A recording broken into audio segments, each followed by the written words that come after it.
Bangladesh immigration শেষ করে ঠিক এই রাস্তাটা দিয়েই ইন্ডিয়ান ইমিগ্রেশনে যেতে হয়। আমরা আজকে গেদে বর্ডারে ভালো রেট পেয়েছি, ৭৩.৫০ টাকা পেয়েছি। তো যারা ট্রাভেল ট্যাক্স নিয়ে চিন্তা করতেছেন এখানে আসার পর দিতে পারবেন কিনা সে সুবিধাও আছে। ভোর সকাল কটা বাজে খুলে? আমরা 4:30 দোকান 4:30 বাজে দোকান খুলে ফেলি। আমরা এখন বর্তমানে আছি গেদে রেল স্টেশন। ভোর সকাল 4টার মধ্যে আমরা চলে আসছি, কারণ রাস্তা একদমই ফাঁকা ছিল। ইমিগ্রেশন শেষ করে আমরা এখানে এসে খাওয়া দাওয়া করে নিচ্ছি, লুচি আর চানা। ইন্ডিয়ান সাইডে যে ভ্যান গাড়িগুলো ওগুলোতে গিয়ে আমরা এখন চলে যাচ্ছি হচ্ছে ইন্ডিয়ান সাইডে ইমিগ্রেশনে।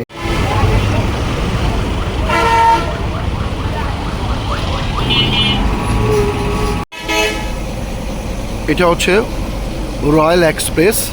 আমরা বর্তমানে ঢাকা মিরপুর মাজার রোড থেকে এই রয়্যাল এক্সপ্রেসে করে এখন রওনা দিব দর্শনা বর্ডারের উদ্দেশ্যে। এবং এই রয়্যাল এক্সপ্রেসটা দর্শনা পর্যন্ত ডাইরেক্ট যায়। অনেকগুলো বাস আছে যেগুলো চুয়াডাঙ্গা পর্যন্ত যায়, বাট আমরা এই 1200 টাকা দিয়ে রয়্যাল এক্সপ্রেসে টিকিট কেটেছি। এই বাসটা এখন 11টা বাজে ছাড়বে এবং ভোর সকাল 4:30 থেকে 5টা বাজে আমাদের নামিয়ে দিবে দর্শনায়। ভোর সকাল 4টা বাজে আমাদের রয়্যাল এক্সপ্রেস বাসটি দর্শনা বর্ডারে আমাদের নামিয়ে দিল। বাস থেকে নামতেই দেখলাম অনেকগুলো ভ্যান গাড়ি এসে ভিড় জমিয়েছে আমাদের ইমিগ্রেশন পর্যন্ত নিয়ে যাওয়ার জন্য। মাত্র 40 টাকায় আপনারা এই ভ্যানে করে ইমিগ্রেশনে চলে যেতে পারবেন। আমরাও একটি ভ্যান ঠিক করে নিলাম জনপ্রতি 40 টাকা দিয়ে। তো 4টা বাজে নামার পর আমরা ভ্যান গাড়ি নিয়ে ডাইরেক্ট দর্শনা চুয়াডাঙ্গা যে দর্শনা বর্ডার এখানে চলে আসি। এটাকে বলে জয়নগর ইমিগ্রেশন, আমার সামনেই। তো এখানে আসার পর আমরা যে আমাদের এখানে সিস্টেম থাকে চ্যাংরাবান্ধা বর্ডারের মতো যে কাউন্টারগুলো থাকে বাসের বা বিভিন্ন মানি এক্সচেঞ্জের কাউন্টার, ওরা কি করছে ইমিগ্রেশন প্রসেসটা কমপ্লিট করে দিবে, হয়তো বা 100 বা 200 টাকার বিনিময়ে বা 150 টাকার বিনিময়ে। তো আমরা এরকম একটা এই যে টিনের ঘরে একটা কাউন্টার, ওনাদের কাছে আমাদের পাসপোর্টগুলো এসেই সাথে সাথে জমা দিই, যাতে ইমিগ্রেশন প্রসেসটা জলদি তারা তাদের নিয়মে করে দেয়। জমা দেওয়ার পরে এখন আমরা এখানে ওয়েট করছি, দেখতেই পাচ্ছেন। আর সামনে বর্ডারের দিকে আরও অনেক মানুষই আছে যারা বিভিন্ন কাউন্টারগুলোতে জমা দিয়েছে। এখানে অনেক চায়ের দোকান আছে, ওইখানেও কিন্তু ইমিগ্রেশনের কাজগুলো বা দালালরা থাকে যারা কাজগুলো আপনাকে প্রসেসিং করে দিবে। ওইখানে ব্যাগ ট্যাগ রাখার জায়গা আছে। আপনারা যদি ট্রাভেল ট্যাক্স না দিয়ে আসেন অনলাইনে কেউ, তাহলে সেক্ষেত্রে এই চেকপোস্টের জয়নগর চেকপোস্টের আগে যে দোকানগুলো আছে কম্পিউটার বা আমাদের দোকান, এখানেই অনলাইনে ট্রাভেল ট্যাক্সগুলো দেওয়া হয়ে থাকে। দেখতে পাচ্ছেন অনলাইনে ট্রাভেল ট্যাক্স দিয়ে প্রিন্ট করে আপনাকে দিয়ে দেবে এখানে আসলে। যে ট্রাভেল ট্যাক্স সুন্দর করে দেওয়া হচ্ছে সবাই আসলে। আর কি এটা শওকত স্টোর, তো দেখতে পাচ্ছেন যে শওকত ভাই স্টোর। এখান থেকে আপনার সাথে সাথে অনলাইনে দিয়ে প্রিন্ট করে আপনাকে যে এরকম কাগজ ছিঁড়ে দিয়ে দেবে ট্রাভেল ট্যাক্স। তো যারা ট্রাভেল ট্যাক্স নিয়ে চিন্তা করতেছেন এখানে আসার পর দিতে পারবেন কিনা সে সুবিধাও আছে। ভোর সকাল কটা বাজে খুলে? আমরা 4:30 দোকান 4:30 বাজে দোকান খুলে ফেলে, তো কোনো চিন্তা নাই। সামনেই বাংলাদেশ যে লেখাটা আপনাকে স্বাগতম, এইখান দিয়েই বিজিবি চেকপোস্ট। আগে বিজিবিতে আমাদের ব্যাগ লাগেজ চেক করবে, তারপর ইমিগ্রেশন সিল মেরে দিবে।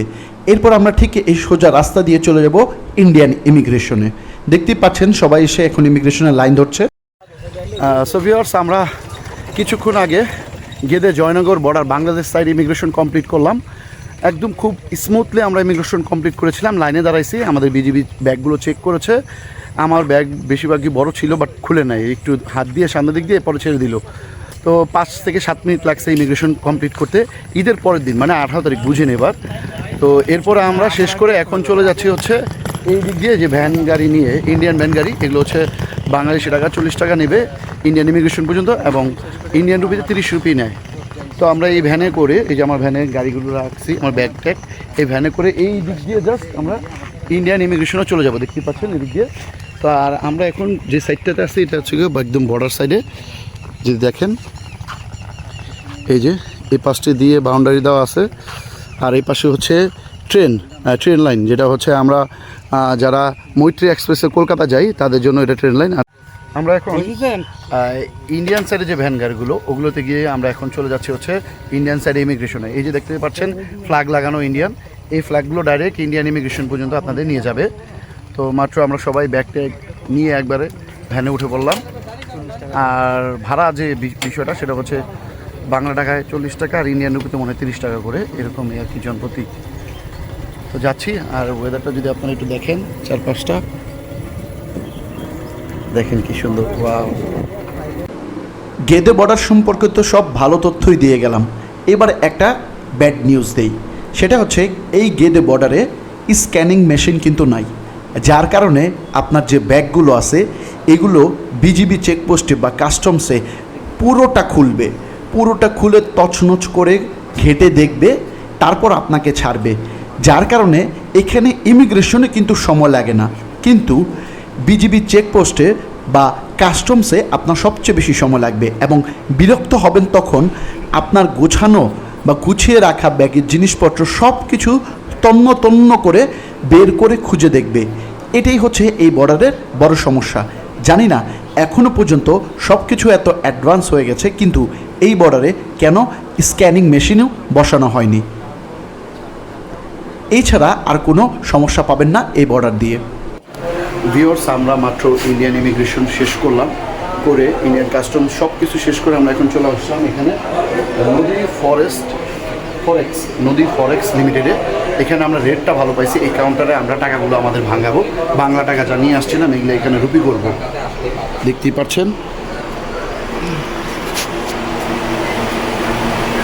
এই যে এখানে অলরেডি আমাদের রুপি করা হয়ে গেছে। এই যে ভাইরা করতেছে এই কাউন্টার থেকে, এবং ভালো রেট পাইছি দেখে এখানে আসছি আমরা। ইমিগ্রেশন শেষ করে আমরা এখানে এসে খাওয়া দাওয়া করে নিচ্ছি, লুচি আর চানা ডাল এই আর কি। প্রচুর গরম দেখতেই পাচ্ছেন। ভিউয়ার্স, আমরা এখন বর্তমানে আছি গেদে রেল স্টেশন, দেখতেই পাচ্ছেন আমার পিছনে। এবং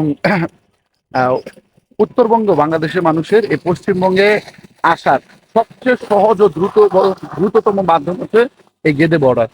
তো আমরা খুব সহজে ইমিগ্রেশন পার করেছি। ইমিগ্রেশন প্রসেস কমপ্লিট করে আমার পিছনে হচ্ছে ইন্ডিয়ান ইমিগ্রেশন, সেখানেও আমাদের কাজ শেষ করেছি।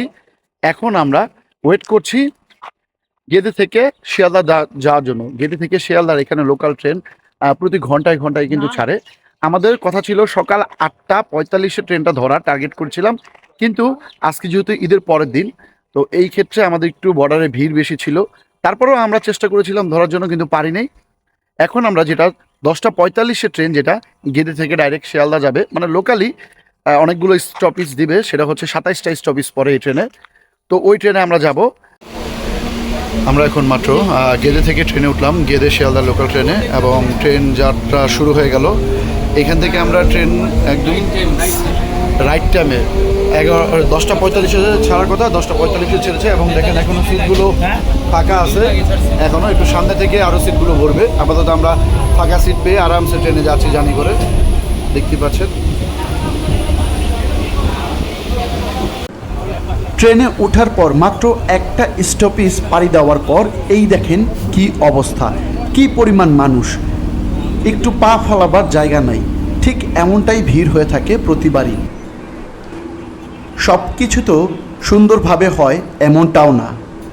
আমাদের ইমিগ্রেশন এবং কাস্টমস সব কিছুই আমরা সহজে পার হয়ে গেছি, কিন্তু গেদে বর্ডার থেকে শিয়ালদা স্টেশন পর্যন্ত জার্নিটা ছিল আমাদের সব থেকে বোরিং একটা জার্নি। কারণ একে তোই গরম, তার মধ্যে এত মানুষের গ্যাদারিং, তার মধ্যে গেদে থেকে শিয়ালদা পর্যন্ত 3 ঘন্টার একটা জার্নি। তো কিছু করার নাই, কিছু ভালো পেতে হলে কিছু কনসিডারেশন তো করতেই হবে। মেনে নিয়েই আমরা ছুটে চলছি শিয়ালদার উদ্দেশ্যে। সো ভিউয়ার্স, দীর্ঘ 3 ঘন্টা জার্নি শেষে আমরা মাত্র এসে পৌঁছালাম শিয়ালদা রেল স্টেশনে। তো খুব বোরিং একটা জার্নি ছিল এই ট্রেন জার্নিটা। কলকাতার ক্ষেত্রেও যখন আমরা বনগাঁ থেকে শিয়ালদা আসি, যে ট্রেন জার্নিটা বনগাঁ লোকাল, খুবই খারাপ অবস্থা থাকে, মানুষের গ্যাদারিং এত। ঠিক এইখানেও তেমনটা। গেদে থেকে যে আমরা শিয়ালদাতে আসলাম যে ট্রেনটা দিয়ে, খুব অবস্থা একদমই খারাপ করে দিচ্ছে, নাজেহাল। তো দেখতেই পারলেন কিভাবে কম খরচে এবং কম সময়ে আমরা গেদে বর্ডার দিয়ে কলকাতা শিয়ালদা পর্যন্ত চলে আসলাম। আশা করি ভিডিওটি আপনাদের ভালো লেগেছে এবং উপকারে আসবে। ভালো থাকবেন, সুস্থ থাকবেন, দেখা হবে পরবর্তী ভিডিওতে। বাই। ও হ্যাঁ, আরেকটি বিষয় সম্পর্কে আপনাদের জানিয়ে দেই।